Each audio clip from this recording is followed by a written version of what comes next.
చెప్పడానికి ఈ పాయింట్లు రాసినట్టు కనబడుతుంది. సాధారణ బదిలీలకు గ్రీన్ సిగ్నల్, ప్రజలతో సంబంధం ఉండే శాఖలకు అనుమతి, ఉద్యోగుల సాధారణ బదిలీలకు ప్రభుత్వం గ్రీన్ సిగ్నల్ ఇవ్వాలని నిర్ణయించింది. అయితే అన్ని శాఖల్లోనూ కాకుండా ప్రజలతో నేరుగా సంబంధం ఉండే శాఖల్లో మొదట బదిలీ ప్రక్రియ చేపట్టాలని నిర్ణయించింది. వీటికి సంబంధించిన మార్గదర్శకాలు నేడో రేపు వెలువడే అవకాశం ఉందని తెలిసింది అన్నట్టు వార్తనే హైలైట్ చేశారు. లేకపోతే వృధాకి స్టాప్ లాగ్ అంటూ 1625 అడుగుల వద్ద తాత్కాలిక గేటు ఏర్పాటుకు సన్నద్ధం, తుంగభద్ర డ్యామ్ ఇంజనీర్ల ప్రత్యేక ప్రయత్నం, ఫలిస్తే 35 టీఎంసీలు కాపాడుకున్నట్టే, స్పిల్వే వరకు ఖాళీ చేస్తే మిగిలేదు 42 టీఎంసీలే. కేంద్ర జలసంఘ నిరంతర సంప్రదింపులు, భారీ క్రేన్ల సాయంతో గ్రూప్స్లో గేట్ అమరిక, తయారీలో 60 మంది సిబ్బంది నిమగ్నం, వెడల్పు 60 అడుగులు, ఎత్తు 20 అడుగులు, బరువు 65 టన్నులు, 5 సెగ్మెంట్లుగా తయారీ, కొట్టుకుపోయిన గేట్ 45 టన్నులు.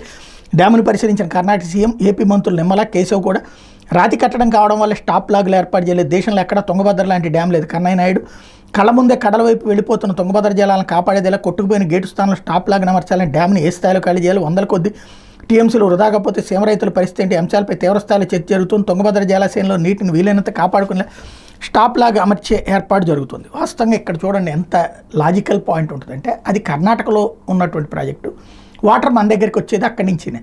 కాకపోతే ఇక్కడి నుంచి మంత్రులు వెళ్ళటం, అక్కడ వాళ్ళతో మాట్లాడతాం, కర్ణాటక సీఎం అది సమీక్షించారు, అక్కడ నడుస్తుంది.